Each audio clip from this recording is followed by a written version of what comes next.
आपण पाहताय बीड लोकसभा मतमोजणीचं अपडेट। 6व्या फेरीचं अपडेट आलेलं आहे। पंकजा मुंडे समर्थकांसाठी गुड न्यूज आहे। बजरंग सोनवणे यांची आघाडी 6व्या फेरी अंती कमी झालेली आहे। नेमका आता पाहूया की बजरंग सोनवणे यांना किती मतं पडलीत आणि पंकजा मुंडे यांना 6व्या फेरी अंती किती मतं पडलीत ती।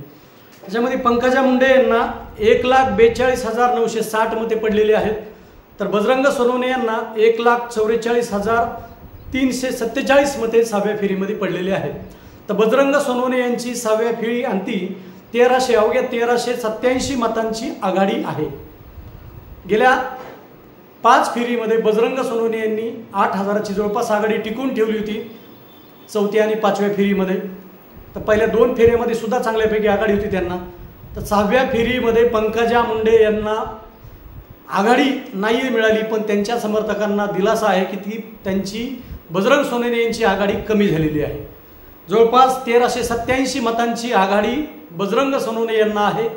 आता 7वी फेरी चालू झालेली आहे। 7व्या फेरीमध्ये आपण पाहणार आहोत की नेमकं काय होणार आहे। बहुतेक 7व्या फेरीचा जे काही ट्रेंड दिसतोय आघाडी कमी झालेली बजरंग सोनवणे यांची, त्यामुळं की आता पंकजा मुंडे यांची आघाडी एखाद्या वेळेस या फेरीमध्ये वाढू शकते असा अंदाज आहे। या फेरीमध्ये परळी आणि आष्टीमध्ये पंकजा मुंडे यांना चांगले मते पडलेली आहेत, तर बजरंग सोनवणे यांना बाकीच्या 4 मतदारसंघामध्ये चांगली मते पडताना दिसत आहेत। लवकरच आपण या बाबतीमध्ये पुढच्या 7व्या फेरीचा अपडेट घेऊन येऊया। तोपर्यंत नमस्कार।